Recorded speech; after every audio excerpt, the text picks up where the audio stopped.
But so tell me the top three things you learned in Japan.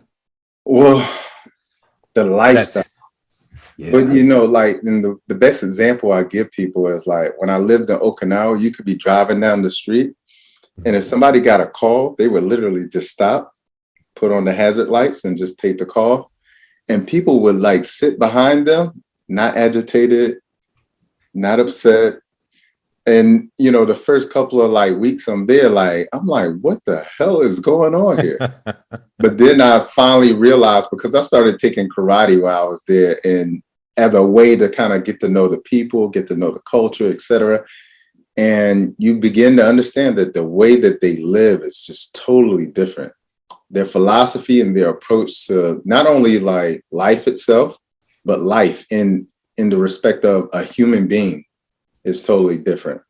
And that was really the first place that I went, because I had traveled a lot before that, but that was the first place I went where I didn't think, I thought of myself as a human, not just as a Black person. That's what I was going to ask you. I mean, it's Yeah. African American Month. How did you feel when you were traveling, when you were in Japan and Thailand and all these places as a Black man? Did you receive stares? I always kind of reflect back when I spent time in Korea for a business trip. I had no stares that made me think people were looking at me a particular way because I stuck out. Yeah. None. And I actually was conscious of it. And none, zero. Not Yeah. one time did I ever receive any glimpse or glance, a stare, or anything else like that. And it was so interesting to me. Yeah.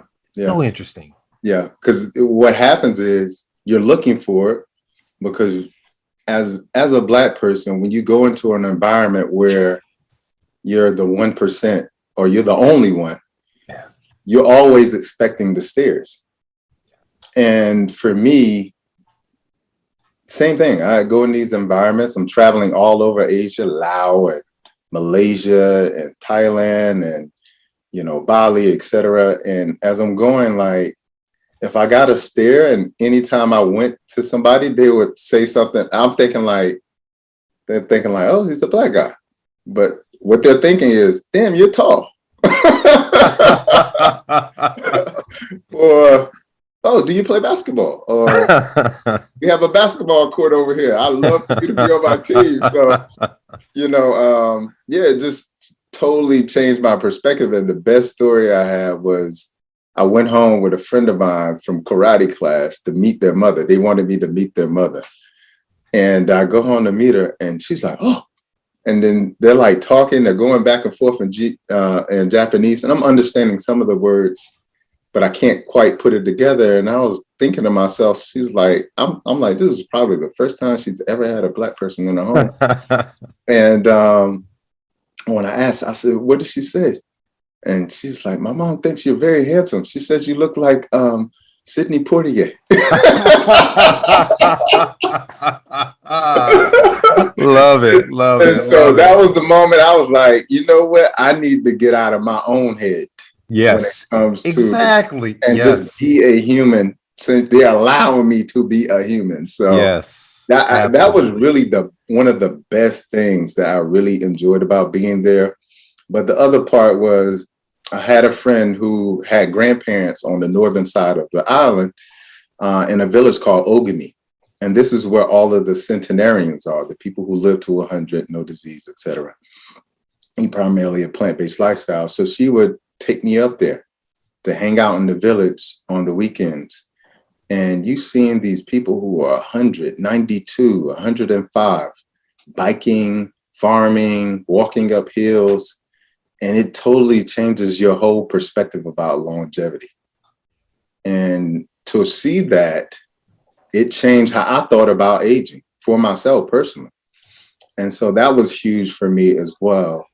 And then I think also just understanding a new way of living, because we get caught up in like the trends and the fads and the diets, but we don't understand like the real health and healing is a lifestyle. And that's really what I learned by being there, is learning a different way to live. I love it. I love it. I mean, it reminds me of the Latin root word for dieta, which is really about lifestyle. It's not Yes. just a way of living.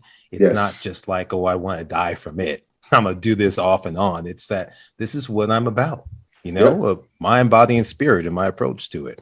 So Right. that's dope. I mean, I love the insight and the exposure and how that's kind of, I'm learning how it's crafted and shaped with your background, your interest in chemistry, your desire to understand how things work. And so I want to dig a little bit more into that, just a Okay. touch, because especially your time in Africa, you said you hit Jamaica too as well, right? Hmm.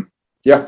Tell me about those, about your learnings about medicinal herbs and medicinal things from Africa, from Honduras, from Jamaica.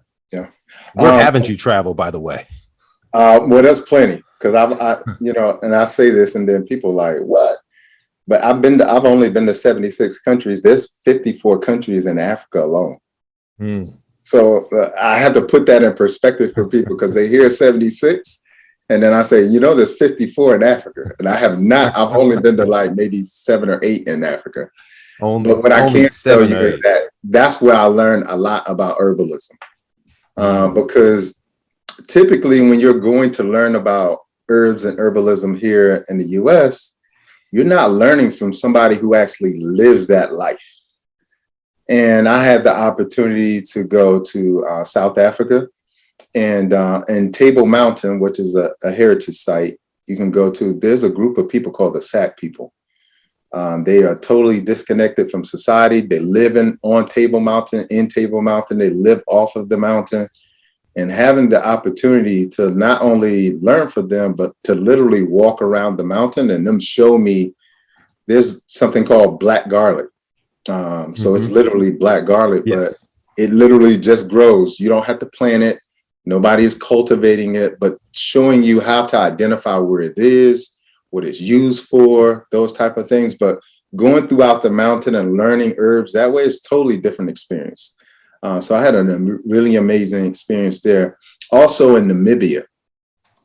So in Namibia, there's a group of people called the Himba people. Again, another set of people who are tribal people who live totally off of the grid in huts, but they live off of the land. And learning herbalism from them in terms of like, what do they do when someone's injured, someone is sick, and learning herbalism from that way is a totally different experience. And so that was really my experience going through Africa, like finding tribes, finding people who really live that life in such a way that is not something that they do, it's just who they are. It's part of who they are. And so that was really a great experience. Peru was definitely another great experience as well, because, my journey wasn't just about plants. It was also about healing. And what I also discovered that the journey wasn't about learning to heal other people. I was actually healing myself in the process, not only of, my physical ailments that I experienced, but life traumas that everybody goes through. And going to Peru and sitting down with shamans and learning their way of life, again, lifestyle, also helped me to kind of enter those things into my lifestyle, the things that resonated with me the most, so that I can implement those things. Because when you have somebody tell you, hey, I can see that this happened to you, and they don't know who you are, and this is what you need to do, it will really help you if you started doing this. Like, you really buy into that. And so that's what my journey has really been about, finding people who do this not for a living, but do it because it's who they are and is what their calling is to do. And so it's really been a beautiful journey for me going there.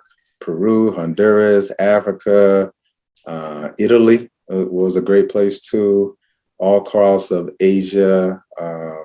Honduras was a great place as well because there's a lot of herbalism there. That's where Dr. Sadie was. A lot of people are familiar with him, but yeah, it's been a beautiful journey. So I mean, that's incredible. It is truly incredible to kind of travel the globe and to interact with individuals who understand conceptually and via practice how to apply the earth for the healing of mankind, right? Yeah. But not just from a nutritional standpoint or ingestion. It sounds like you're looking at mind, body, and spirit too as well, Yes.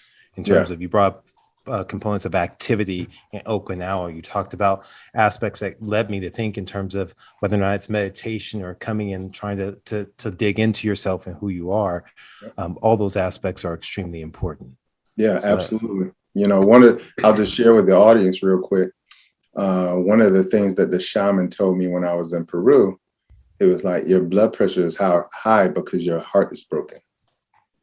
It was like, you have to make amends with losing your grandmother. A lot of people don't understand that sometimes forgiveness. you're not just broken physically, you're broken spiritually. Yeah. And when you heal there, you can heal everywhere. It'll heal the whole body. And so, learning those processes, learning how to look at not only myself, but other people holistically, it's really been like a life-changing sort of philosophy for me in terms of like how I approach my life. And, when people come to me and ask me for advice, how I approach giving them advice on how they can heal themselves. Love it. So tell us a little bit more. So, I mean, are you a pharmacy nerd where you're kind of getting down into depths with the organic chemistry of the herbs and trying to figure out, okay, how does this mechanistically happen? And what's the reaction that happens in the body and the gut to lead to this and that and the other? Or are you kind of taking like the rest of us infidels and we just kind of accept it and keep going? Like at first I was like that. Because I'm one of those people, like I will literally pull a radio apart and look at every part in it and then put it all back together so I can know how it functions and works.